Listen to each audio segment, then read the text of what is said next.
का नाम अपना परिवेश पर्यावरण अध्ययन कक्षा 5 पाठ 1 रिश्तों की समझ। संजना और सलमा स्कूल में साथ साथ पढ़ती हैं। संजना एक दिन बहुत उदास थी।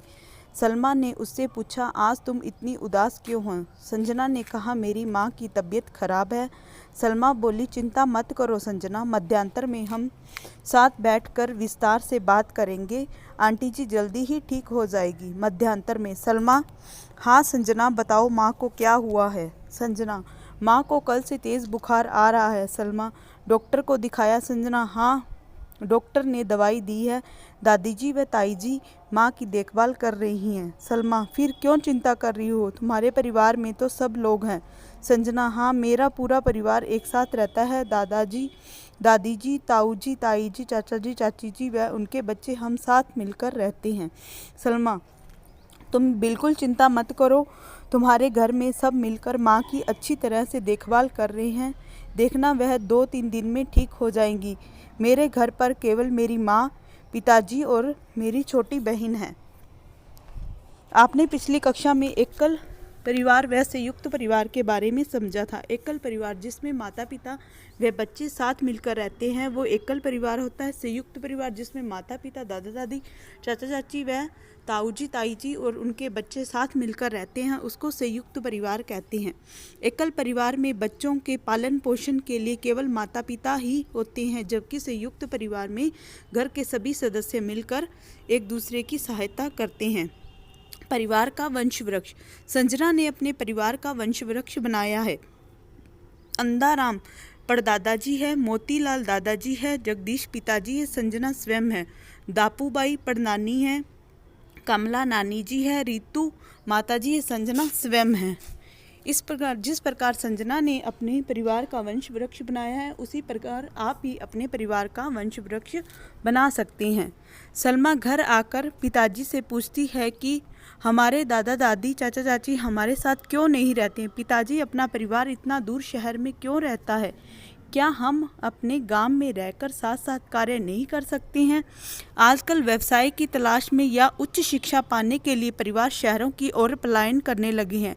शहरों में अधिकतर छोटे छोटे मकान होते हैं जिसमें कम लोग ही रह सकते हैं, इसीलिए संयुक्त परिवार है वो एकल परिवार बनते जा रहे हैं। संयुक्त परिवार बंटने के लिए और भी कई कारण हैं, जैसे कि परिवार में सदस्यों की संख्या ज़्यादा होती है, आदतें होगी, सदस्यों के व्यवहार होंगे, आर्थिक स्थिति, आय व्यय करने की क्षमता, त्यौहार मनाने के तरीके, कई अनेक कारण हैं जिसके कारण संयुक्त से एकल परिवार बनते जा रहे हैं। गोद लेना।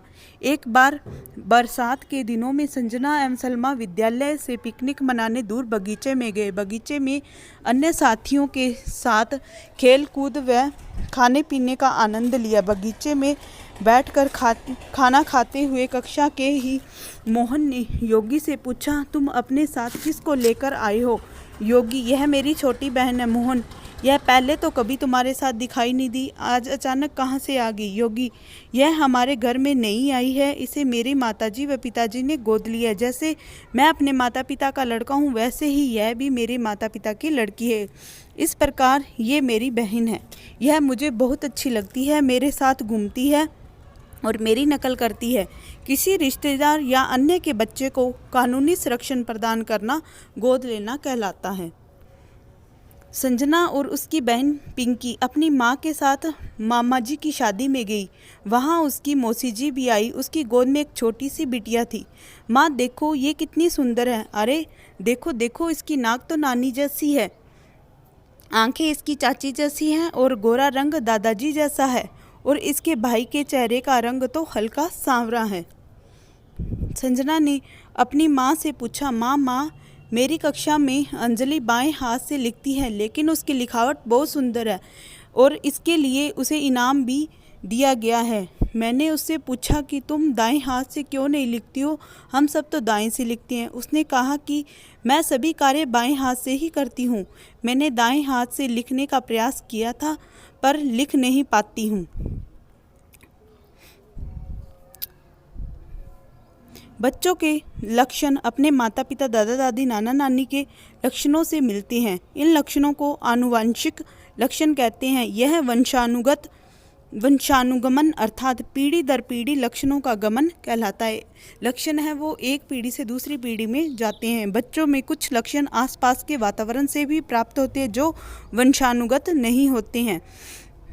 ग्रेगर जॉन मेंडल ने मटर के पौधे का बहुत से प्रयोग कर वंशानुगत के नियम प्रतिपादित किए, इसीलिए उन्हें आनुवंशिकीय का जनक भी कहा जाता है। डॉक्टर हरगोविंद खुराना ने वंशानुगत नए गुणों के निर्धारण हेतु कई शोध पत्र लिखे हैं। इस कार्य हेतु उन्हें नोबेल पुरस्कार से भी सम्मानित किया गया।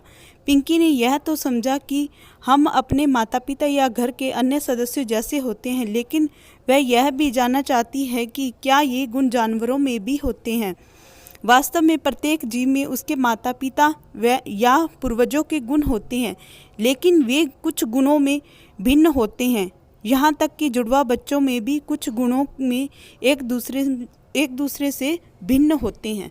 धन्यवाद।